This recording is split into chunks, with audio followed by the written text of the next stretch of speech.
Welcome to the Travel Ones podcast. Today, my guest is Nathan Apffel. He's the director of a new movie called The Religion Business.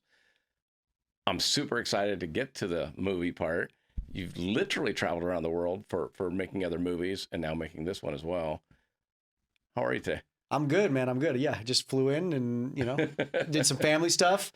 I got engaged 2 days ago, which is crazy, So I'm taking that dive, and I'm super excited about that. So yeah, life's really good.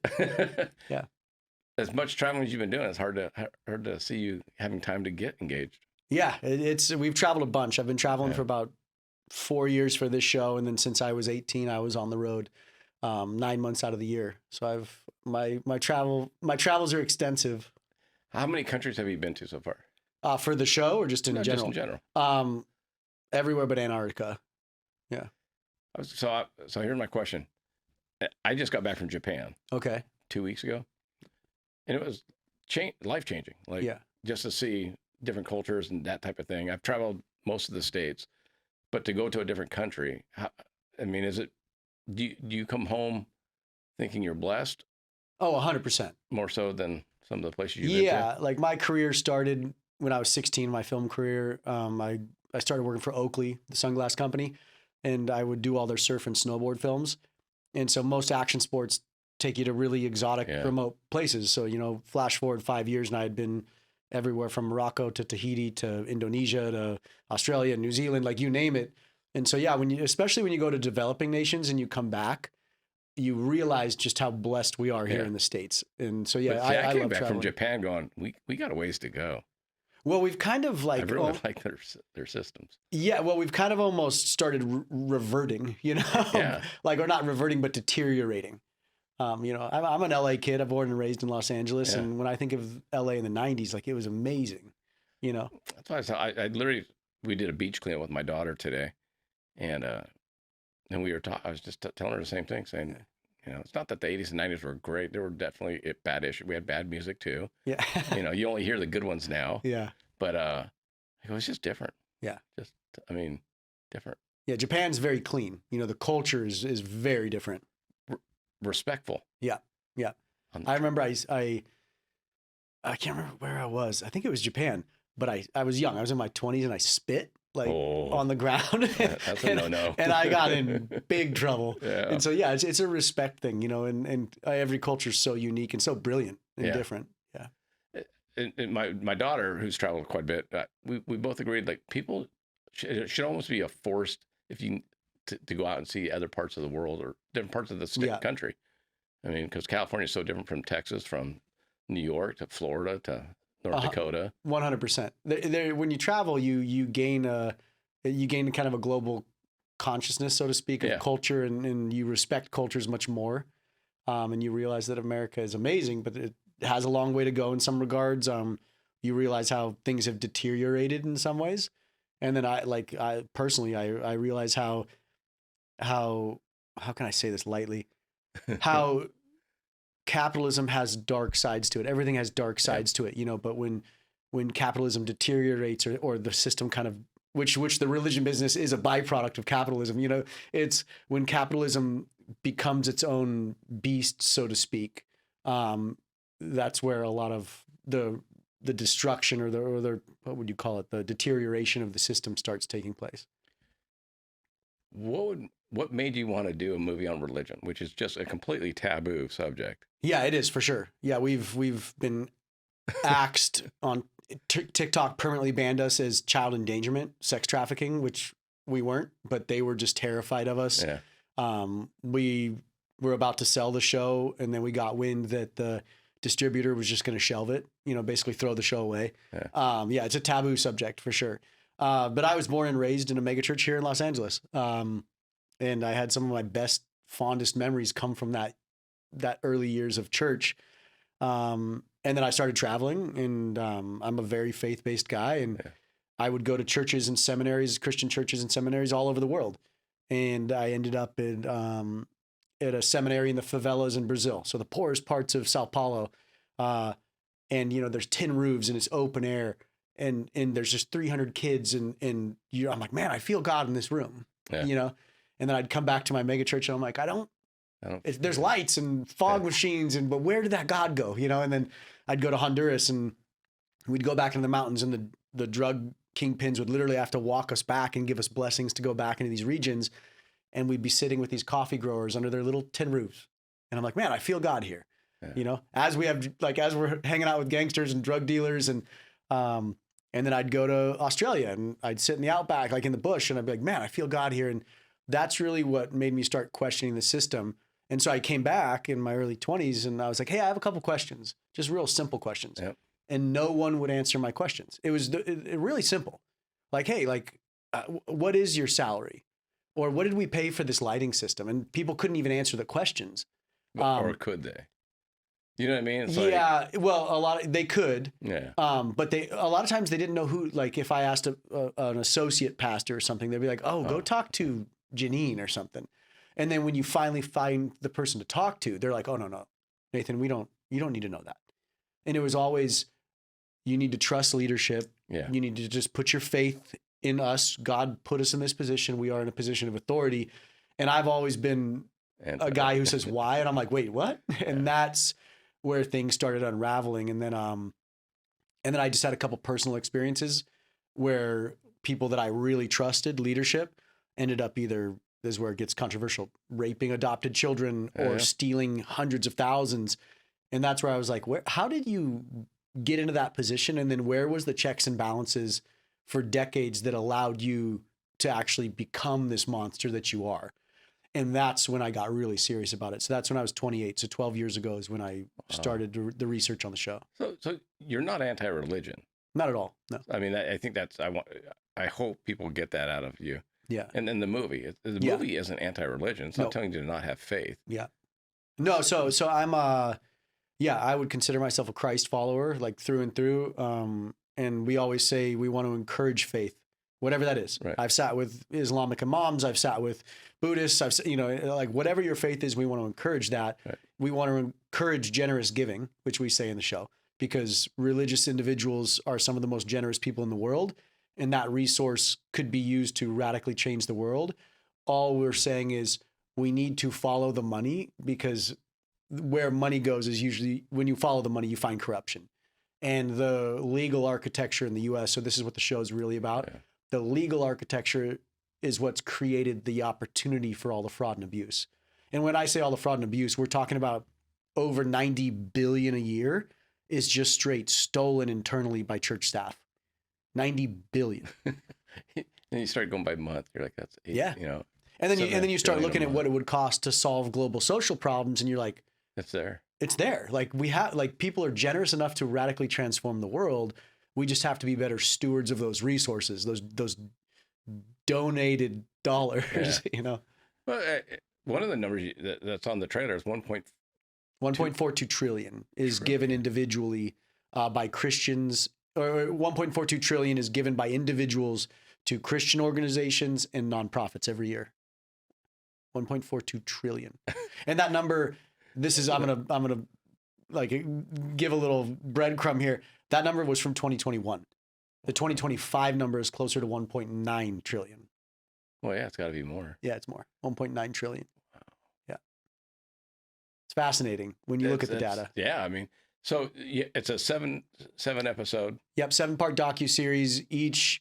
The nice thing about destroying our contract with our distributor is we no longer have, like, they wanted us to shorten the episodes. Yeah. Because they're like, hey, we just need it as fast as possible. Like, you need to just entertain. And I come from the trash TV world, and I'm like, this isn't trash TV. Yeah. Like, I'm sitting with some of the most brilliant minds in the world on this subject matter. So I'm here to educate. So each episode is about an hour to an hour and 10 minutes. So, okay. So you're talking about 7.5 hours of content. How many hours are filmed? Ooh, we shot 400 terabytes of material. That's what always, when I've interviewed the other directors and filmmakers, you know, it's hundreds of hours of shooting, and then they edit it down. Yeah, we're probably clipping 1,000, 2,000, like 1,500 hours of material. It's been so long. Yeah, it's been wild. And we have, undercover cameras, we have, drones, we have multiple, cameras running on certain interviews, and sometimes up to 5 cameras. It's a massive production. And how does something like that get funded? Yeah. So I've always been a big advocate of I work really hard, but I firmly believe in my career. So anytime I'd make money off of a commercial or off of a TV show, I would just reinvest it into projects I wanted to make. And so for the first few years, I just self-funded it, because that's just what I do. Like I'll put my money into my own projects. And then when I realized one morning, this is, if you're a faith-based individual or if you're listening and you're a faith-based individual, I firmly believe that my God gives me breadcrumbs. Like I'm not smart enough to see the grand vision. Yeah. So it's like, hey, I'm going to step out into the unknown. I'm going to poke some bears, so to speak, and see what comes of it. And then I'm going to go to bed and say, I worked hard that day, and I'm going to see what comes the next day. And about 2.5 years ago, I had identified 10 major loopholes in the IRS code at this point where about 200 billion with a B just disappears every year and no one knows where it goes. That's insane. It's insane. And so, and it's not the government's fault. It's not individuals' fault. It's just technology ramps up and code and regulation tries to keep up with technology, you know? So right now there's 10 major loopholes. And I woke up one morning and I think my God gave me a vision and I'm like, I can close all these 10. It doesn't have to be government. So we don't have to wait for Congress to do it. Yeah. Like we can close these. And I poured a cup of coffee and 2 hours later, I had sketched out a full piece of technology that closes all of them. And basically it just helps bring accountability and transparency into the system. It drives a stake through the heart of the nonprofit sector. And that stake is accountability and transparency. And so that's when I realized, wow, I'm not just making a TV show. I'm building a potentially revolutionary piece of technology that can transform the nonprofit sector. And so that's when I realized I needed a business partner because I'm like, the technology is very expensive. Yeah. And so I built a pitch deck and through a mutual friend, I got connected with my business partner, Chris Ayub, out of Dallas. And he's been the best brother I could ever ask for, and best business partner. And he saw the vision right away. And he was a big advocate because he's like, Nathan, you're not just pointing out a problem, you're bringing a solution to that problem. Yeah. So we always use the analogy. It's like we're about to toss a grenade into the nonprofit sector, but the technology manages the shockwave. You know, so it's coming in 2 months. It's both are landing in 2 months. Yeah. So it was originally supposed to air at Easter time. Easter, yeah. And then the film world of distribution and everything else. Distribution and really. Again, it's what platform it's going to be. Yeah, we always say it's not our timing, it's God's. Yeah. And it really was because, you know, what we're taking on a trillion, 1.9 trillion. And when you disrupt money flows, a lot of bad things can happen. And so don't want that to happen. Exactly. So our lawyers have just been really smart and, you know, really methodical. And so it's given us more time to work through some legal things. Some security things, you know, the works. Well, and I know you got detained or arrested. Yeah. You know, it's insane to me. Like, yeah. I was arrested strictly because I asked questions. I asked questions, and I had been asking questions of this particular church for 2 years, and they would never respond. And so I ended up calling the general counsel of the church, who ironically is the CFO. So let that sink in. That's called a conflict of interest. When you're the head lawyer for the church, but you also run their books. That is called a conflict of interest. I called him and I was like, hey, left a message because they never answer their phones. And I'm like, hey, I'm in town. I want to talk. If you don't call me back, I'm coming to church on Sunday. Yeah. So they knew they're like, Nathan's coming. So instead of them calling me, and all I'm asking for is 2 pieces of data, which in the for-profit world, and in the public, that's all public data. It's a given, yeah. Yeah. And in the nonprofit world, it's public data too. So this isn't rocket science, what I'm asking for. So instead of calling me back, they doubled their security on Sunday, and I was arrested by 20 armed private security guards. And all I had was a sign. And it was the same exact question. In fairness, you had 2 signs. I had 2 signs. Sorry, you're right. 2 signs. And yeah, so I was arrested and charged with criminal trespassing, because I was on I didn't, people are like, oh, he's a confrontational guy. I stood in the parking lot. I wasn't going into the church service, making a scene. I was trying to be respectful, but nope. A 165-pound dude with 2 signs is terrifying. So, I can't, yeah. It's fascinating. How have you kept your faith after seeing all this? Because 12 years ago so I shot the whole show 12 years ago, actually, when I was 28. I got kicked out of Joel Osteen's church in Houston. I had undercover wires. I've got crazy stuff from that shoot. But when we were editing, it almost seemed angry. And I was frustrated and angry. And I just didn't like the way the show was going. And so we shelved it. I had a daughter. And I didn't think I ever wanted kids. And I had my daughter, and I fell in love for the first time. And I realized like what a creator's love is. Yeah. And so I always say I took that energy that I had for my daughter and that love and passion I had for my daughter, and I applied it to my faith for the first time ever, into the church. And what I realized is, man, if I want to make a show called The Religion Business, I better know religion inside and out. Yeah. And so for the next 12 years, I picked up the Bible, and for the first time I read it cover to cover. And you'd think most Christians read the Bible, but very few do. Yeah. But so flash forward 12 years, I've read it over 10 times. I've read multiple translations. I've read the Apocrypha multiple times. I've read all the early apostolic writings. I'm very well versed in the Didache, which is a book that the earliest apostles wrote to try to wrangle the business side of the church. And so I'm very well versed in the historical literature of Christianity. And as soon as I read all this, I was like, this religion, this faith that we call Christianity is way different than what that megachurch preaches. Yeah. It's way different than what 99 out of 100 pastors preach from the pulpit, actually. And so that's when I realized this faith is now my own for the first time ever. I'm not listening to a person tell me what it says. I actually know what it says. And now I'm more confident than ever in my faith. And I'm more confident in the man that Christ is than ever.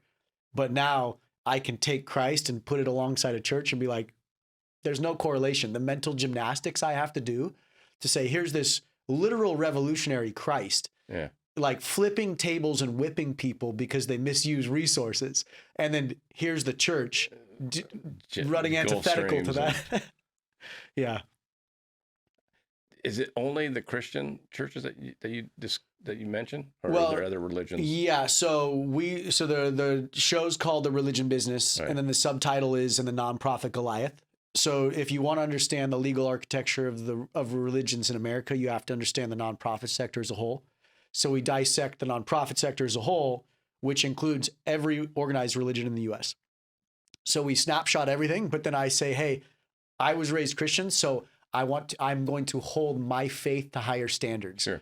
So my faith is going to be on the hot seat. Yeah. And so that's the show. That way you're not, that makes perfect sense though, because you don't want people to go, oh, you're just trying to get people to convert to Christianity by tearing down these other religions. No, actually, like I sit with Islamic imams here in the US. I sit down with Buddhists. Like I said, I sit down with everybody. Yeah. But my focus is on, like, if you're a mega church going Christian, or if you're a small church going Christian, like, you are on the hot seat. I am on the hot seat. You're on the hot seat with me because I expect more from you. Because I being in Los Angeles for a long time, decades. Yeah. Did you broach the Scientology world? No, I've talked to a lot of people in Scientology. Yeah. I was just curious because they're infamous for not being friendly. I'll tell you this right now. Some of the biggest gangs in the world or in the US are registered as churches. Yeah. So we sit down with some of the most ruthless. People are going to be blown away when you play The Religion Business on Amazon or Peacock or wherever, and you're like, oh, let's start it. You have no idea what you're about to get into, because we're not here to dissect theology or like your faith. Yeah. We want to encourage that. So whatever you believe, the business side of it. But we're looking at the business side, and guess what? That's bad.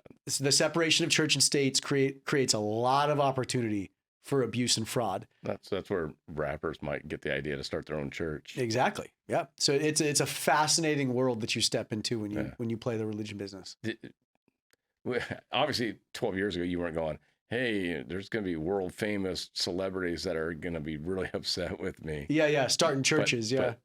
Well, and even just some of the people associated with churches, whether it's LDS or Scientology or whatever. Yeah. You potentially could be pissing off a lot of people. Oh yeah.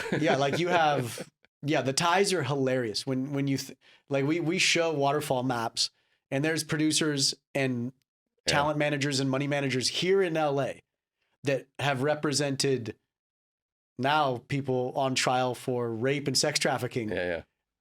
That also represent some of the biggest pastors in the world. And we have photos of all of them at parties together. And you're like, wait, what is going on? You have men of the cloth and then men selling women on the streets and they're hanging out. And the person managing all that money is the same person.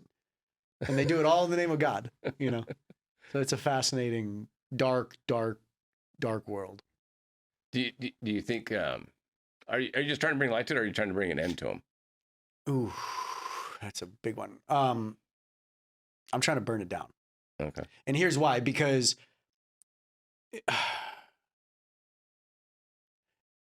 you have to burn things down for new growth to come. Like, I'm a big nature guy. I'm a big bow hunter. I live in the mountains. Like, I live for nature, and nature will never just point things out. Yeah. Right? If a forest is overgrown or if a system is corrupted, it has to tear it down, literally with fire usually, and let it, and then beauty regrows.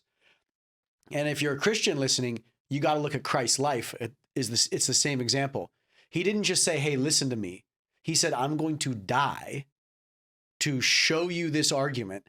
And then the story goes, he resurrects, right? Things have to die for beauty to happen. And systems have to die for new growth to happen.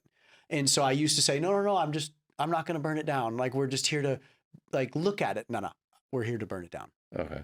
Because, and that's what reform is, right? It's like, you can't, if the ship has so many holes in it, you can't just keep plugging the hole. It's like, you gotta fully either let the ship sink or build another, or tow it back to harbor. I'm totally curious, because 12 years ago, you had no idea who would be the president. Yeah. You had no idea that he would hire a billionaire to come in and do what you want to do. Yeah. I mean, a lot of the terminology that you're talking about, I hadn't heard about. If we had this interview 6 months ago, I'd be like, waste, fraud, reduction, burning it down, removing, and it sounds almost like what Doge is doing to the U.S. government, saying, look, man, there's just fraud everywhere. You know? It's very similar. We want to give out good things, but it's just gotten abused. Yeah, it's gotten abused. Decades.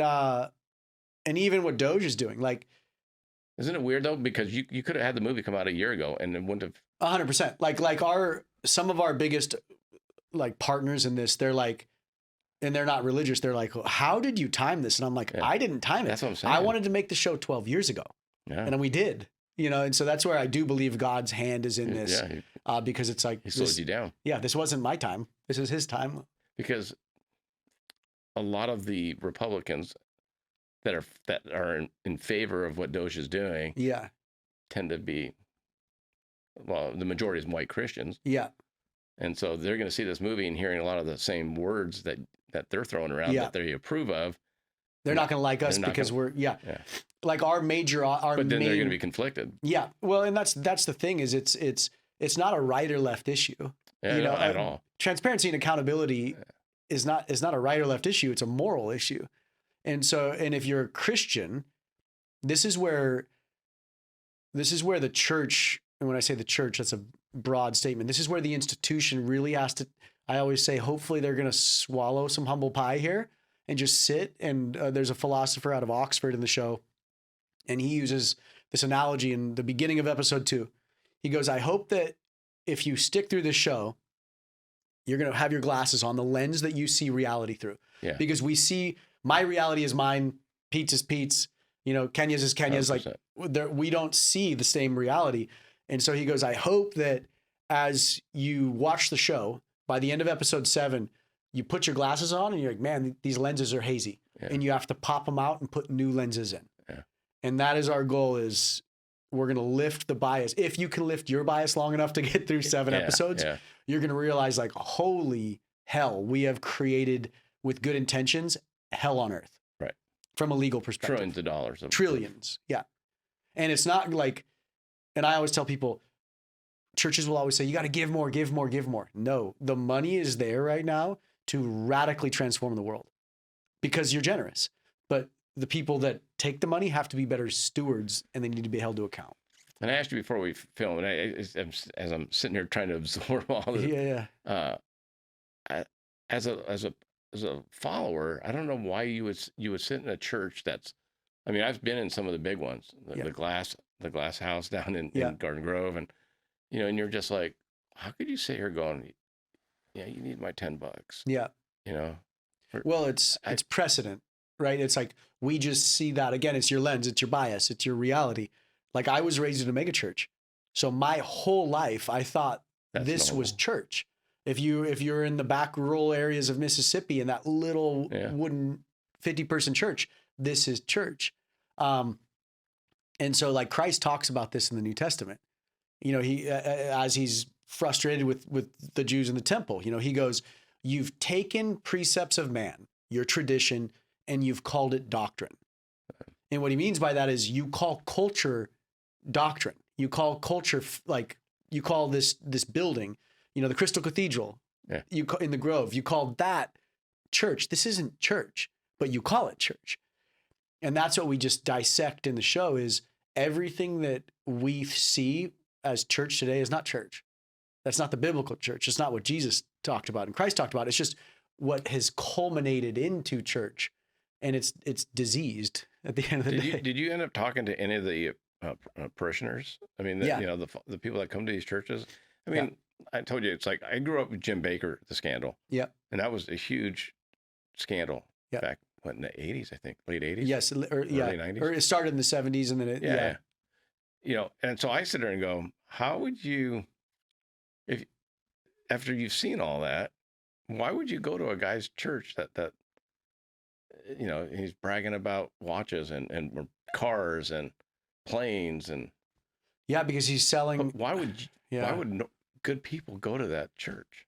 Well, because you got to think, again, it's bias, right? So it's the lens you see the world through. Americans want money and power. Like, that's what our nation is about. Like, that's what capitalism is about at the end of the day. So when you read the Bible, and those pastors love to lean on a verse in Malachi 3:10, and they talk about Malachi talks about the blessings of heaven basically will pour down on you if you do some certain things.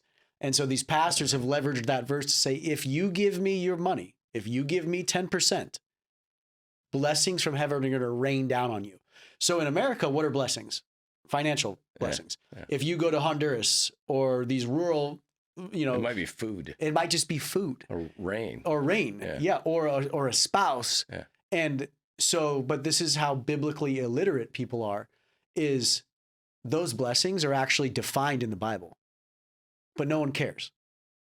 And so that's the thing, is if you really follow the Bible, you know what blessings Malachi 3:10 is talking about.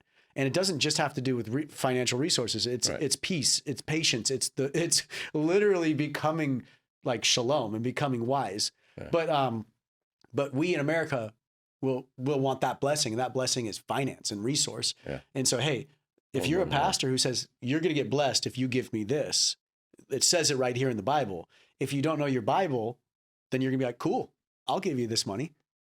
And it's just, and that's the root of the prosperity gospel. We have one pastor, another church I almost got arrested at, but he's on stage and he goes, what does he go? My accumulation of resources is to help people in need when the time is right. And he literally starts laughing on stage because he realizes how bullshit that statement is, right? But he just starts laughing because he's stumbling over his words, and the people in the audience are clapping. And I have this on camera. And this guy has private jets. He has his own runway, and he's laughing on stage because he can't even get through his statement. And it's crazy. It's a crazy world. I'm just, like I said, you're blowing my mind, because I've always been against the big churches and all that. I just don't get it. Like, when you go to the South in Tennessee, there's a church on every corner, and they're small, most of them. I mean, there's some good sized ones, but they're as common as liquor stores in LA. I mean, they're literally everywhere. Yeah. You could add up all the Starbucks, all the Taco Bells, all the McDonald's, all the Burger Kings, all the Del Tacos, add up all of them, and there's still more churches in America than almost every fast food chain. There's 400,000 churches in America. I think there's 16,000 McDonald's. Yeah. And you think McDonald's are everywhere. Yeah, but there's Well, that's 400,000 why, churches. like in LA, you see them here and you go, but I mean, literally in the South, yeah, it's every corner. Well, because you got to realize back then, most people went to a denominational church. Yeah. So Baptist, Methodist, Episcopalian. And so the denominations were actually competing, and then at that time too, the church was kind of the cultural epicenter of your town. Yeah. So when you were living in smaller towns, the church would be the place you go to do barbecues and gatherings and weddings and funerals. Everything was there. Yeah. So that, those buildings were needed or they were more culturally appropriate. But now, like a lot of people don't go to church. So as these smaller churches die, and as denominations die, this is where it gets interesting, is non-denominationalism is rising, which is denominations had hierarchy, which was a good thing. It basically meant that, like the Southern Baptist Convention, all those churches would have an oversight committee. And so if I had a problem with how my pastor was spending money, I could go to that oversight committee. And then they would come down and potentially drop the hammer. What's going on, yeah. But as the denominations died, accountability died with it. And now non-denominationalism means my church is a standalone. No one is holding me to account. And so it's the Wild West, because now it's as good as I can market, as much money as I can raise, how big I can grow an audience. Those are the only like throttles, so to speak, to ultimate success and growth. But I guess one of the big things that maybe people don't know is churches are being tax-free. Correct. Yeah. Like they don't pay income tax on the $1.9 trillion. They're not paying income tax. They pay no tax. Right. So they're actually, and this is where where I think you get rappers and other people that correct are like, hey. Yeah. Well, and since the IRS, because of separation of church and state in America, this is where it's so unique. The government cannot define what faith is. Right. Congress or the IRS had to kind of define what a church was. So this is where it gets fascinating. In the show, you learn how the IRS sees a church, but it's very loose in regards to what a church is because they can't define it. It has to be. Yeah. So as long as you check a couple boxes, you're a church, and a church comes with they pay no tax. And then the big one though, that we focus on is they don't file what's called a Form 990. And it's just like a W-2 or 1099 if you're a contractor. It is a legal tax document that you file with the IRS. So the IRS knows, hey, Nathan, you made $50,000 last year. Right. Okay, like you got to pay your tax.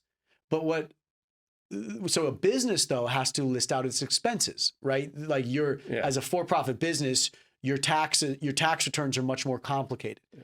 So I can, if I'm a for-profit business, I can be held to that document. So if I have lied, they can audit me and say, hey, Nathan, you lied to us. You made $500,000. Exactly. Yeah. So in the nonprofit world, and this is a big misnomer, some of the most profitable businesses in the world are nonprofits. Yeah. So I don't even like the term nonprofit because it's a misnomer. It's actually well, then they have not for profit. And then they have nonprofit. It's the same thing. It's just the same term. But but nonprofits can be very profitable. Just the leadership it's called inurement, cannot inure themselves with the profits of that organization. Right. But so nonprofits file what's called a Form 990. And it's just an informational sheet. It's a legal document that they can be held to account to. And it has salaries and expense lines. So as a donor, I can just see where the money goes. So this is the crucial linchpin. Religious organizations do not have to file that legal document, that informational document. So when there's no legal document that they can be held to account to, they can say whatever they want. And that is the problem is now a church can say whatever they want. And guess what? I can download a P&L statement and edit all I want and then give it to you. Or I can give you that's how you can have a church that has an $80 million budget, give you a little pie chart, with 3 different colors every year and say, here's where your $80 million went. Yeah. And you're like, wait, what? It's just a slush fund, basically. I mean, it seems insane though. It is. It is literally insanity. But we call it separation of church and state. And then the problem with that now is if you even, because press, remember it's the bias, it's the lens we see reality through. Yeah.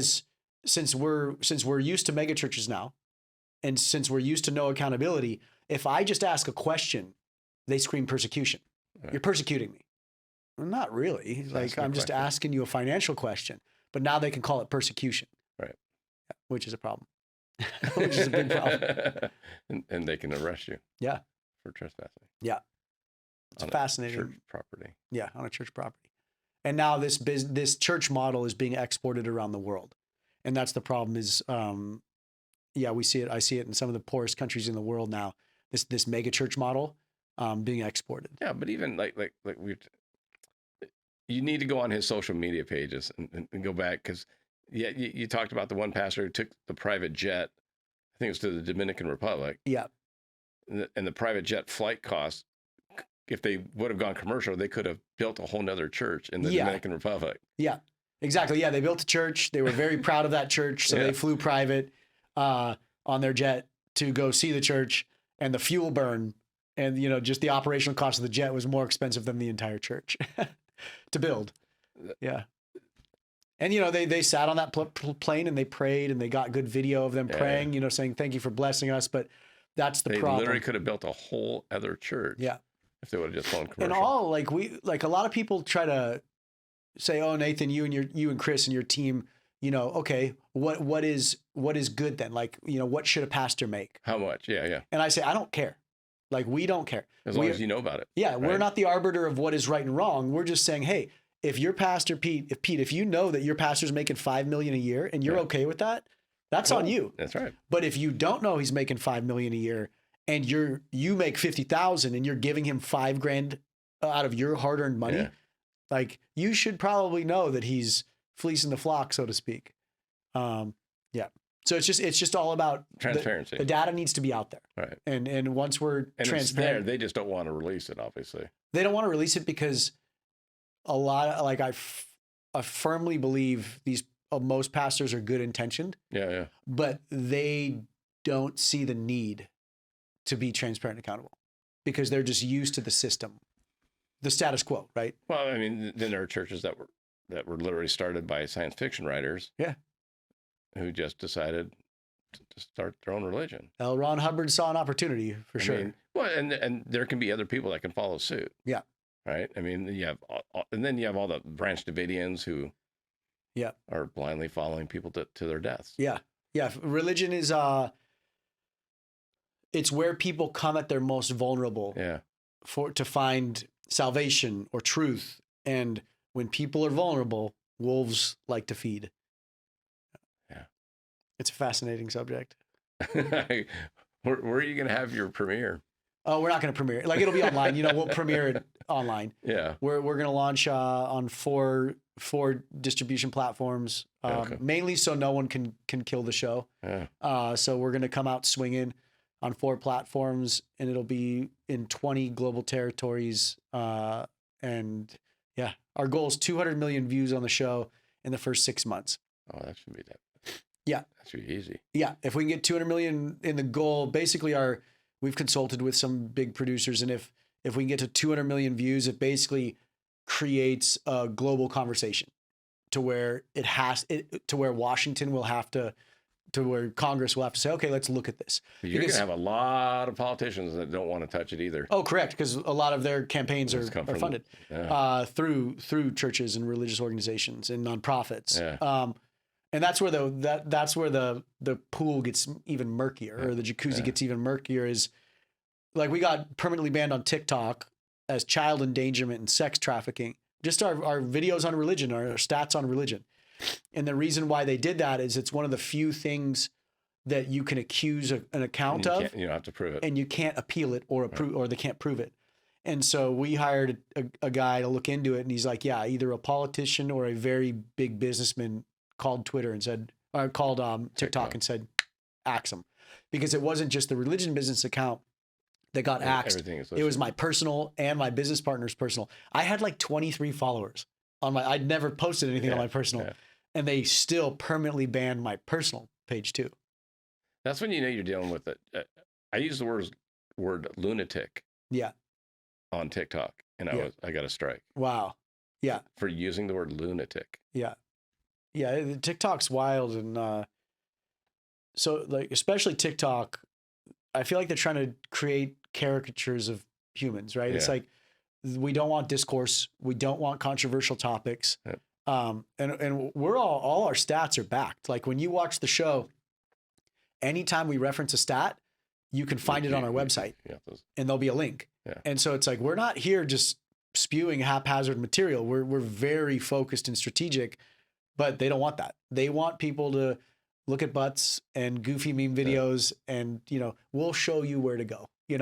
Absolutely. Well, and then I think that's where X and / Twitter, really, when Elon bought it, changed the world. Yeah, in my opinion. Yeah, because I agree. There were no other social platform that allowed free speech. Yeah, I agree. It is kind of like X. There's a bad side to there's a darker side to that too, because it's like I hate seeing fight videos, and there's like I'm like, why is there a fight video in between? Like I don't want to see that stuff. So it would be nice to kind of say I don't want to see any of this type of stuff. Yeah. Maybe there is. I'm not very tech savvy in that regard. I was just saying the same thing. Going, I wonder if there is. Yeah, I know there is on Instagram, but yeah, it's the fight stuff. I'm not like, and there's like as soon as you pass one, you see another one. I'm like, I don't want to see this stuff.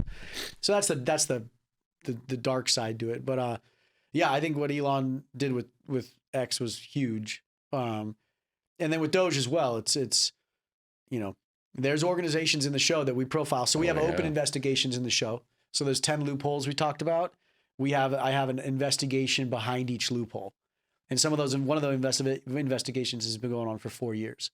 And so we have private investigators, and we're looking at a multi-billion-dollar a year nonprofit that literally took a lot of government money through USAID and or USAID or whatever. And it's USAID. Don't call it USAID. Is it? I've heard it both ways. I'm like, I don't know.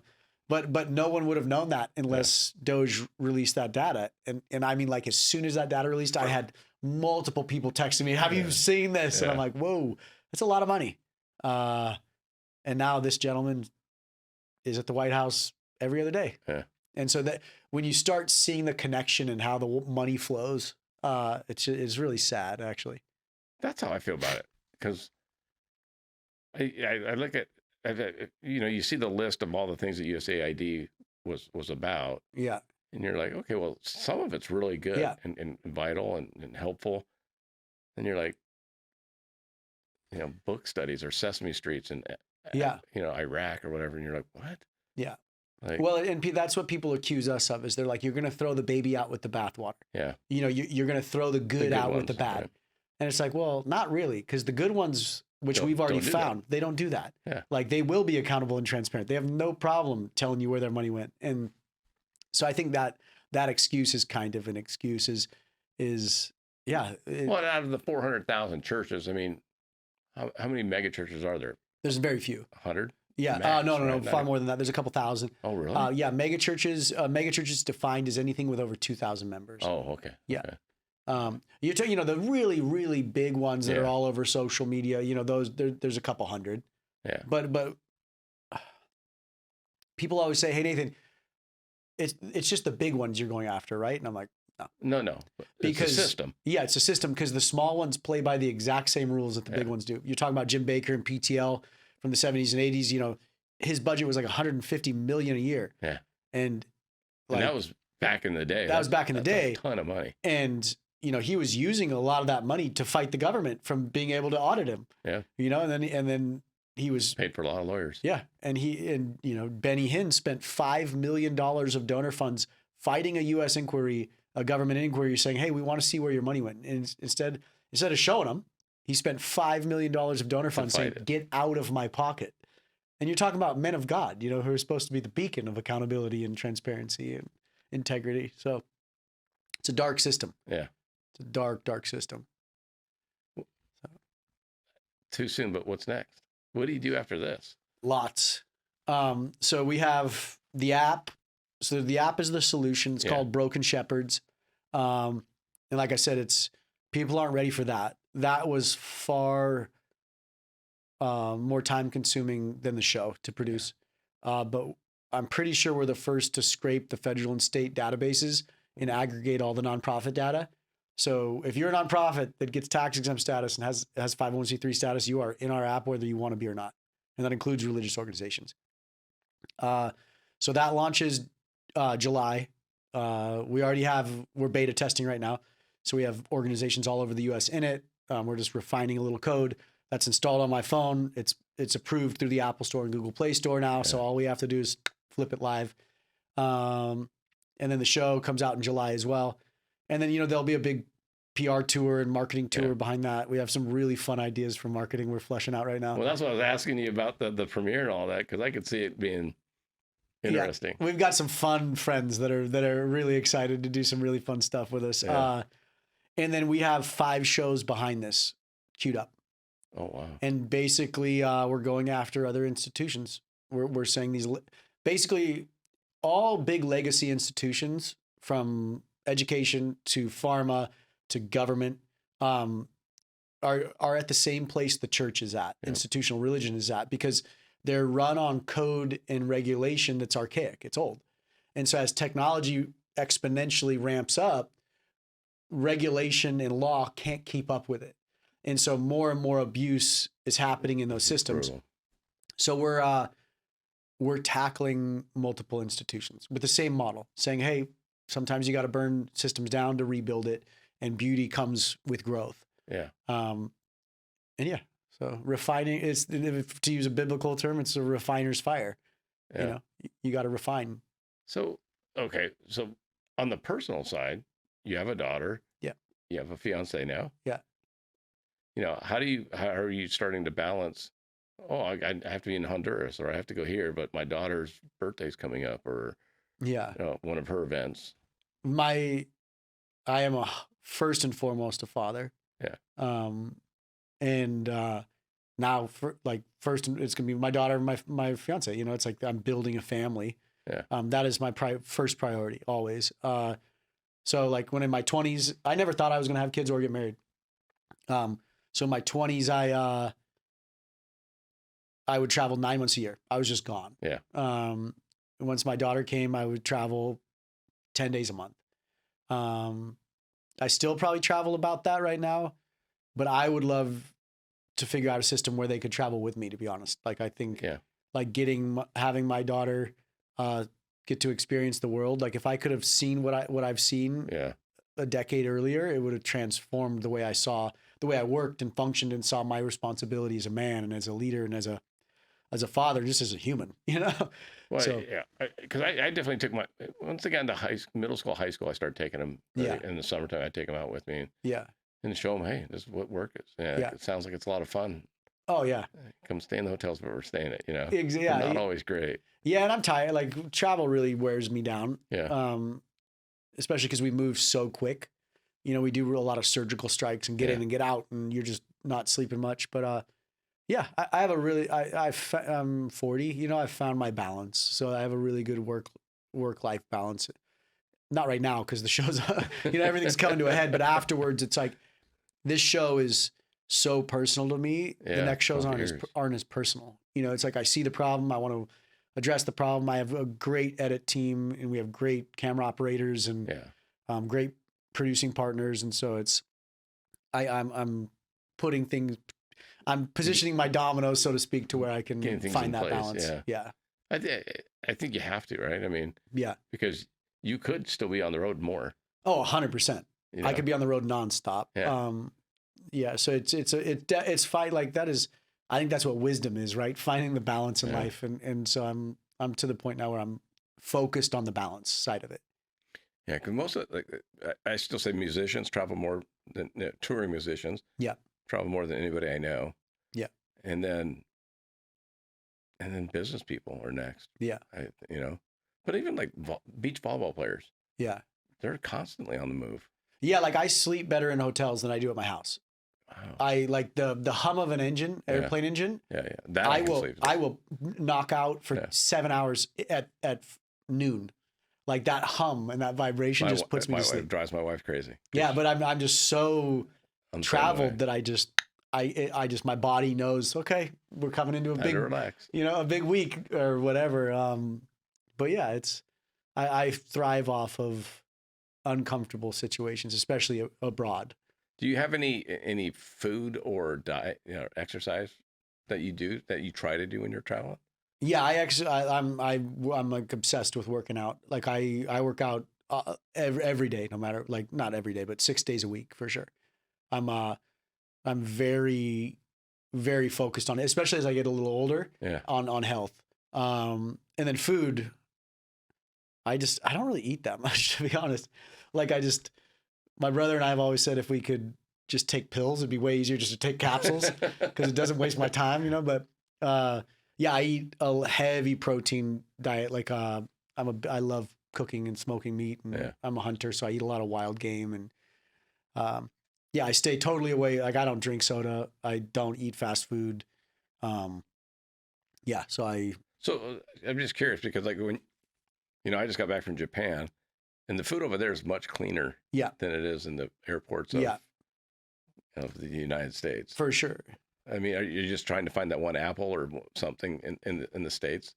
In the States, because there are some really awful choices. Yeah, I don't eat in the airports ever. Yeah. Or not ever, but I'm a big fats guy, so I eat a lot of butter and a lot of meat. Yeah. And so if someone's got steak, if someone's got burger patties, I'll eat 5 of them. If someone's got steaks, I'll just take 2 of them. Like I don't eat anything else. Yeah. And then overseas, the food's much cleaner. Yeah. Like we were just in Spain, in Amsterdam, and I'll eat pretty much anything over there. Cheese and bread and pasta. Don't worry about it. Yeah, but here I don't touch grain here because it just destroys my gut. But yeah, and then my fiance now, who was my girlfriend, she's she's a very healthy person in regards to food and where it comes from, and what's sprayed on it, and I love that because we are going after big food. Like that's one of our next shows. That's going to be a good one too. Yeah. So you thought the religion business was rough. Yeah. Wait till you after the food business. Yeah, and then the pharma business is the big one. Yeah, but that's the thing is it's like we're here to, build I always say my purpose is to build a better world for my daughter. That's the only thing I care about for the next generation. And there's not enough people standing up anymore saying there's a problem with the system and I'm willing to risk my worth or my net worth or my life even to fix the system, because we're so comfortable that it's like, nah, someone else is going to do that. And so my business partner and I are really hoping that we are kind of the tip of the spear, and there's going to be more people that say, hey, we can stand up and do the same thing. Because religion, I guess, is one thing, but you can't get away from pharma. It's almost, my doctor, every time I go in there is like, oh, what are you on? I'm like, nothing. Like, Tylenol once in a while. Well, no, but I mean, what else do you take? Like, nothing. I'm good. Yeah. Well, maybe we could look at statins for you because your blood pressure is good, but it could get a little bit better. Yeah. Instead of saying go run or go, exercise or eat better or whatever. Yeah. So that's what I mean is we've built these institutions. And he's not a bad guy. For sure. That's just what he was taught what to do. And that's a great example in correlation to pastors, right? That pastor is not a bad guy. He's just been told this is what you say from your pulpit. You do it. And this is how. But some of them are much more performative. 100%. Yeah. I mean, where they love the attention. Yeah. But we create systems, and this is what we present in the show is humans build systems. We're really good at building things. Yeah. And that means we build things that aren't necessarily necessary. Just for the sake of building them. Yeah.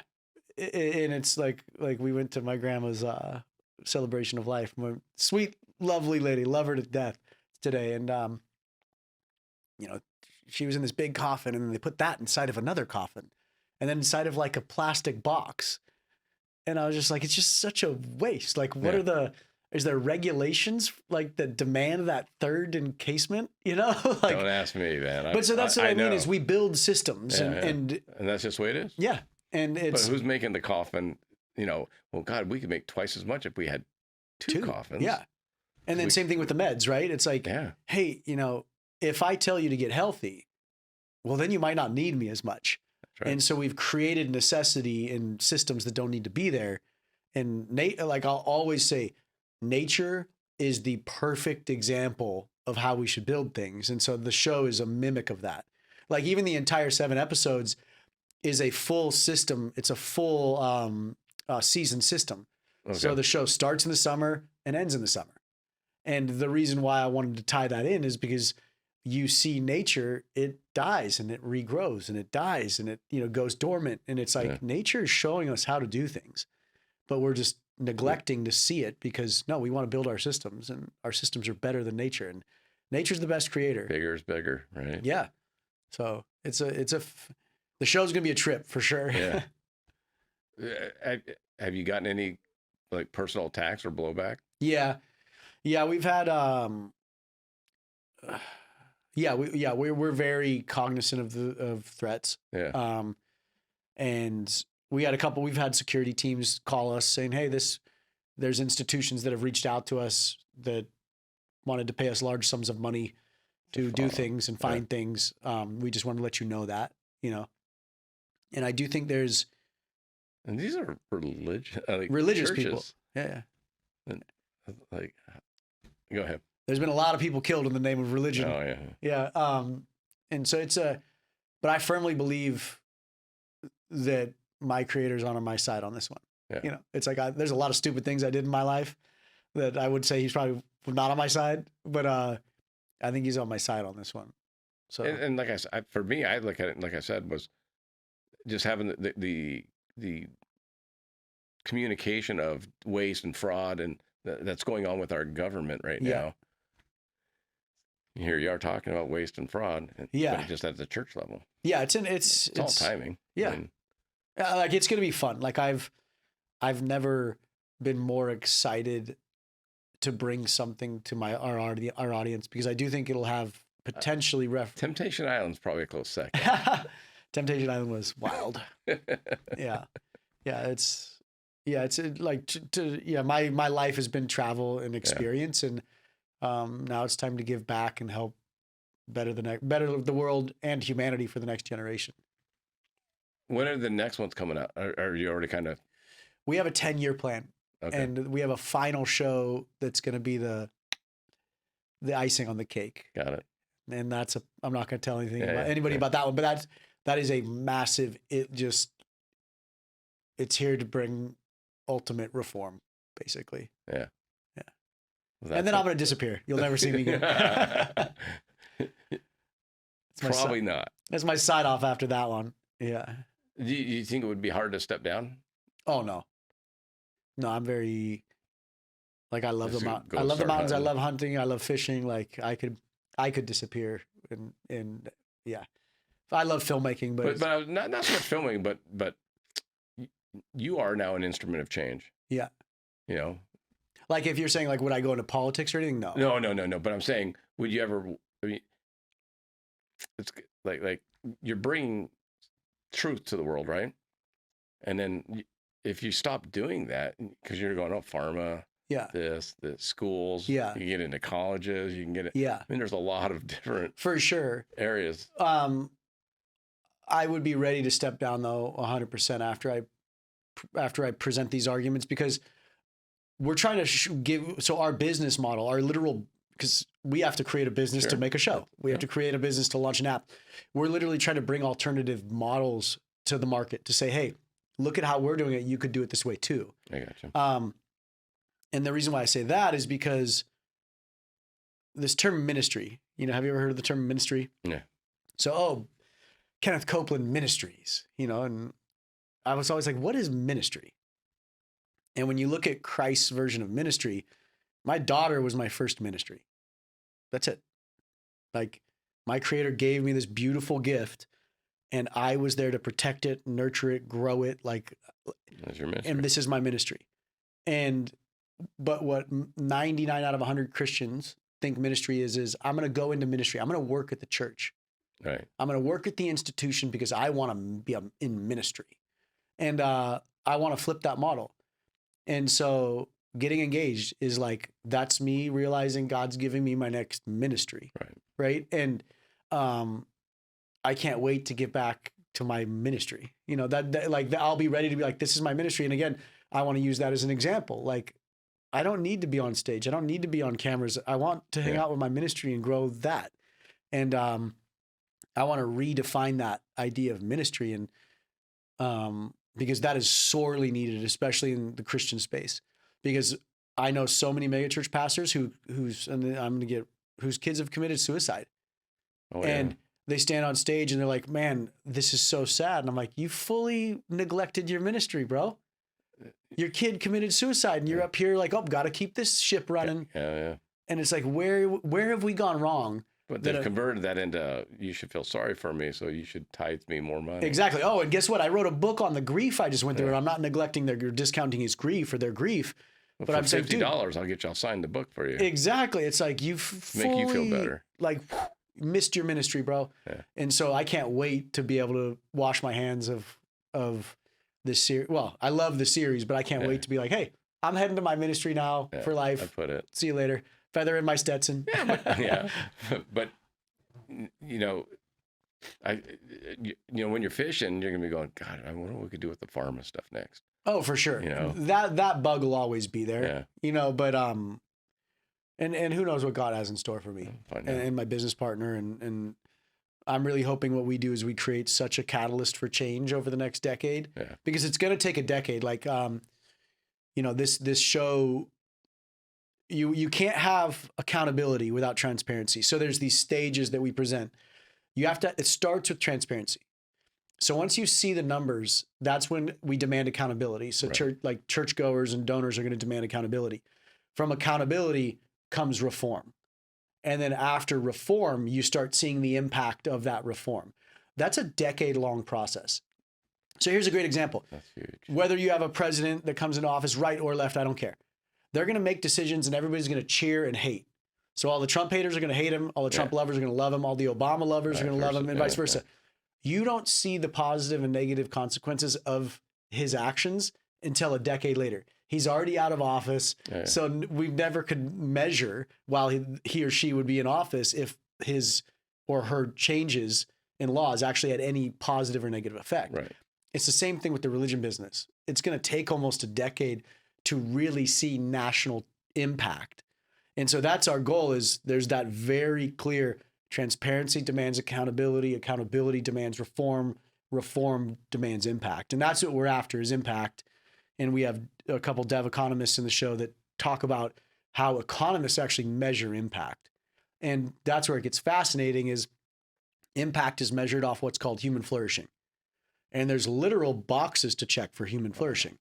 And so that's what I'm after, and Chris, my business partner, is after, is we want to create and improve human flourishing in the world. And if we can do that through this show and through the next shows, home run, man. Yeah. God take me home at that point, because I did my job, right? Yeah. And so that's what we want to encourage, is more people to get to stand up and have the guts. And I got asked this question earlier in the week, but what you're doing is leaving a bigger footprint than most. Yeah. Potentially, yeah. Right? I mean, the changes, and you might not even be aware. I always talk to musicians. Yeah. I go, look, you're going to write a song that means the world to you. Yeah. You're going to perform it. You're going to put it on YouTube, and you're going to be unhappy that only 50,000 people watch it. Yeah. But one of those people might change the world because of the feelings that you gave them through music. 100%. And you'll never know that. Yeah. They'll never, find you and go, hey, your song meant the world and it changed my, Yeah. You're going to touch a lot of people. Yeah. If you get 200 million views, well, how many of those people do you really need to make the change? Not 200 million. For sure, 100%. And like, we had a big producer, give us some really great advice. And she goes, Nathan, I don't know if you've realized what you've created. And I'm like, what do you mean? She's like, you've created what's called a historical marker. Right. And so you've looked at laws and regulations and national kind of pulse on religion and the nonprofit sector. She's like, people are going to watch your show for 100 years because history classes in school will use the religion business to say, this is what was happening in religion and politics in America from 2000 to 2035 that created all the way through all of this. And she's like, you've created a historical marker without even, I didn't know it, And so she's like, and you won't see the results of it necessarily. Exactly. So she's like, you've created a literal piece of history. Yeah.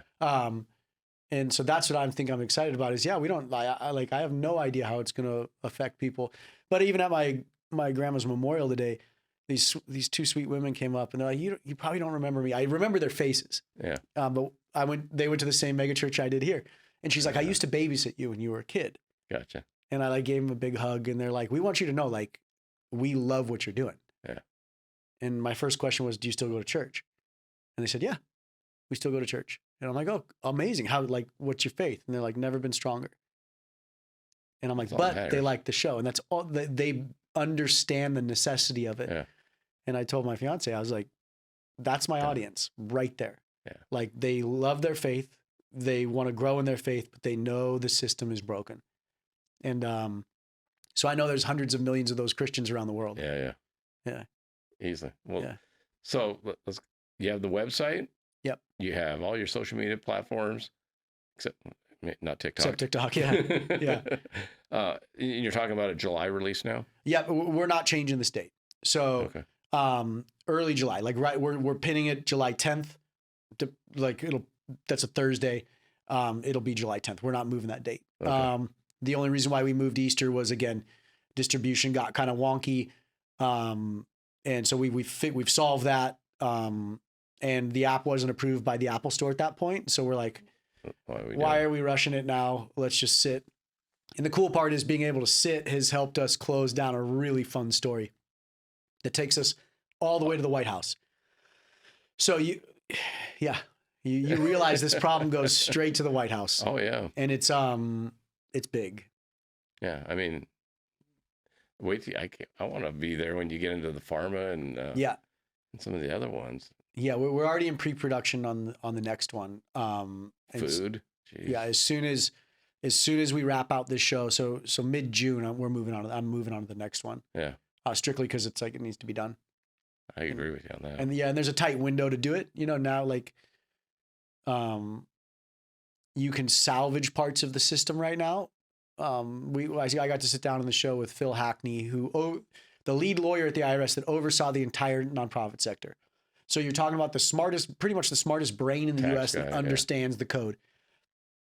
And he's like, Nathan, this show is at such a pivotal time because the system still has parts of it. The nonprofit system still has parts of it that we can salvage. Right. But if you let it go another decade, the whole system's going to buckle from fraud.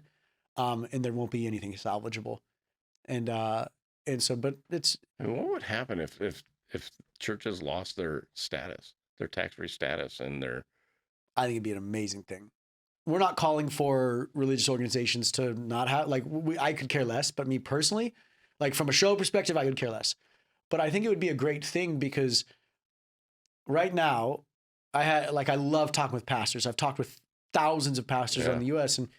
And one in particular, he's like, so you're saying you want to tax churches? And I'm like, no, that's not what I'm saying. But I'm like, what would happen?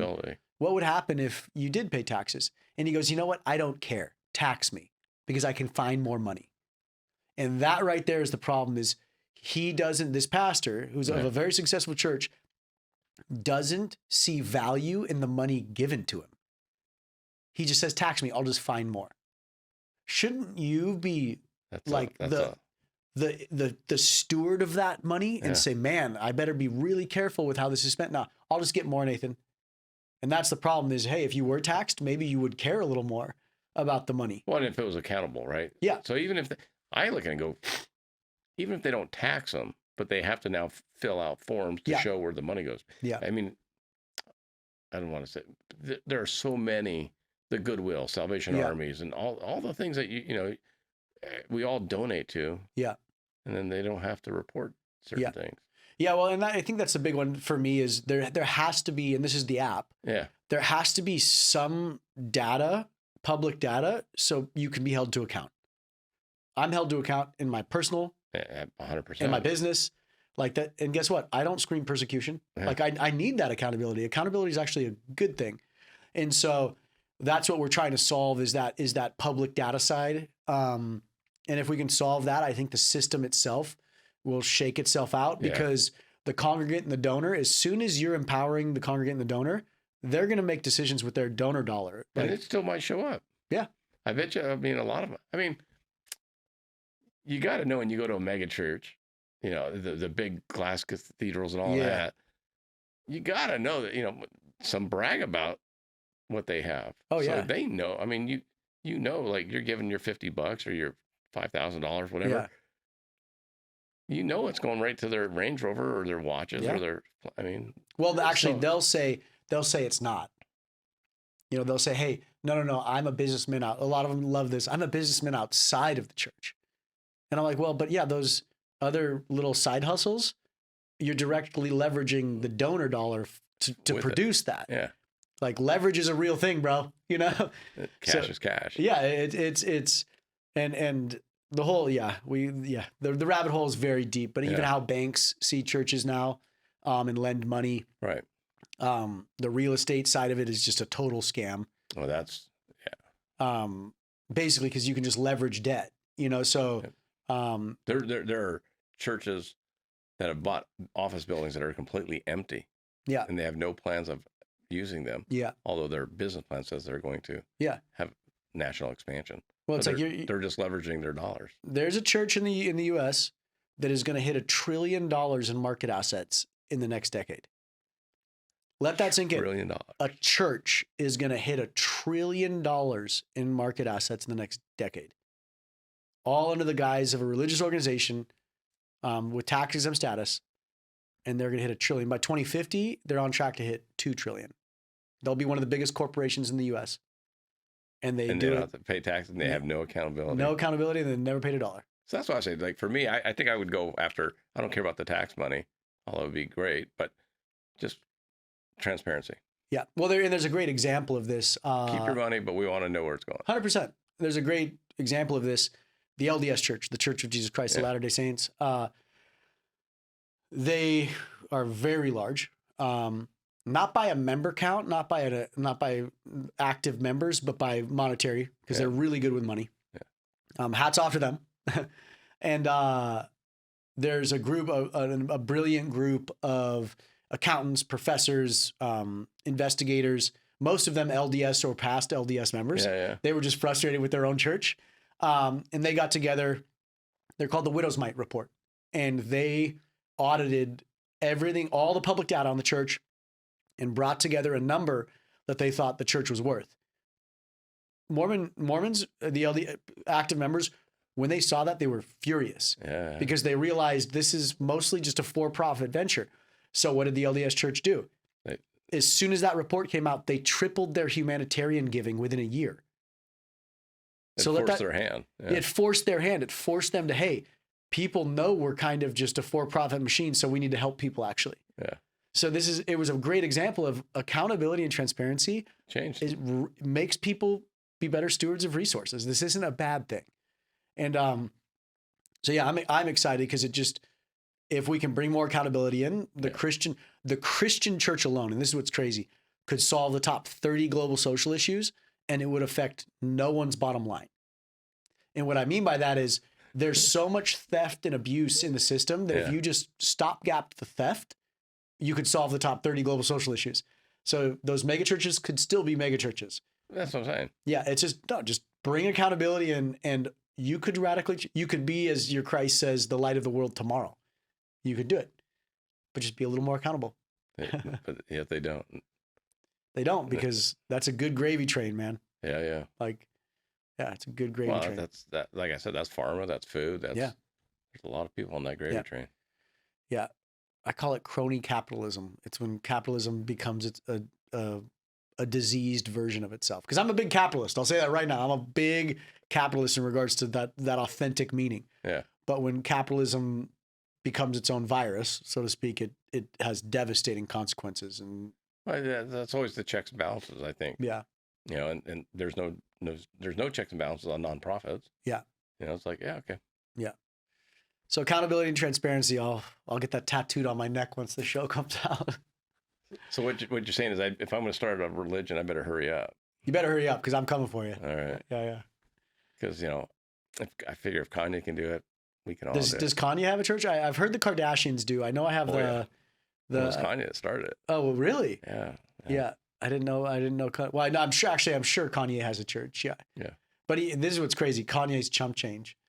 Like, you know, compared to who we're going after, it's like, nah. Obviously, I don't know this, for a fact, in my head, I go, that's just a great way to funnel money into property and other things. Oh yeah, I'll tell you right now, that's tax free, and a record label could be a church. Yeah. A TV station can be a church. A literal hedge fund can be a church. A private airplane is a house of worship. Yeah. So you don't pay tax on that. All right off. You can turn anything into a church, and you learn how in the show. Yeah. It's fascinating, and you can build conglomerates as well. So this is the biggest. This is where things get really dangerous. Is churches, religious institutions can start acquiring other nonprofits and bringing them under their fold as a church. So if you have a secular nonprofit out there, like let's say it's a homeless shelter that's liable to the government, they file a 990 with the IRS. Right. If I'm a church and I go to them and say, hey, I want to acquire you, and they come under my umbrella as what's called an association, they no longer have to file a 990. So you can start building these massive nonprofit conglomerates, and an organization that used to be accountable is no longer accountable. And then I, as the church, can say, give them $1 million and say, we donated $1 million to charity. Guess what? It never left my bank accounts, bro. It went from my account to my account. Exactly. And so that's what's happening is these religious organizations are becoming conglomerates, the real big ones. How big? And $1.9 trillion worth. 1.9 trillion, yeah. And individual donor giving, that doesn't include government grants. Wow. Yeah. And we've just kind of seen the tip of that spear with the Doge releases. Yeah. Things we never knew, 200 million to Afghanistan or 400 million to wherever for whatever. Yeah. And in the religious space, we call it faith. Yeah. And in the for-profit world, you call that fraud. Yeah. If I've been trying to say, like, a great example is there's a story that we show in the show. A guy has been selling the same pitch since the 70s. Yeah. And he has raised hundreds of millions of dollars on it and only ever built a small portion of what he said he was going to build. In the for-profit world, that is the definition of fraud. It means you're ripping your investors off. In the religious space, we call it faith. And that dude is worth over $700 million now. Wild, yeah? That's an insane number. Yeah. I won't even get into the Catholic part of it. Oh, yeah. Yeah, well, we can dip into, are you talking about the sex abuse and all that? Well, sex abuse, I mean, I have family members that went through that, but what they own. Yeah. And then the Catholic Church is smaller than a lot of other, and this is where it gets crazy, is people think the Catholic Church is very land wealth rich, but they're not that cash rich. Okay. They're old school, but there's modern churches that are much bigger. But yeah, it's a fascinating. Is the U.S. the worst for mega churches? Are there other Australia is rapidly is on the same trajectory as America. Canada is not as bad. But yeah, like I said, that model is exporting now. Yeah. That conglomerate model is exporting. And so you're seeing it build up. It's happening in South Africa now. It's happening in Australia. It's the diseased model is moving abroad. But Australia has stricter regulation. Yeah. England has stricter regulation. And so that's the thing, is this separation of church and state, the Wild West is ingrained into America. Yeah. And yeah, so America is the breeding ground for it. Great. Yeah. Yeah. And I'll tell you this, the thing that's being hurt most out of it is the image of its own savior, Christ. Yeah. Christ's image is being destroyed or tarnished as we build these bigger. Because my brother-in-law says it so brilliantly, who was a paid pastor, full-time paid pastor. He was the only guy that would talk to me about this 15 years ago, by the way. But he always says, Nathan, if I'm preaching from the pulpit, I'm going to preach a pretty decent message for the most part. Like most pastors around the U.S. are going to preach a message of love, of let's be more Christ-centered, let's be good stewards, let's be, kind neighbors, whatever the theology or denomination, it's going to preach a decent message for the most part. But he goes, that message tells a story, and it's a Christ-centered story.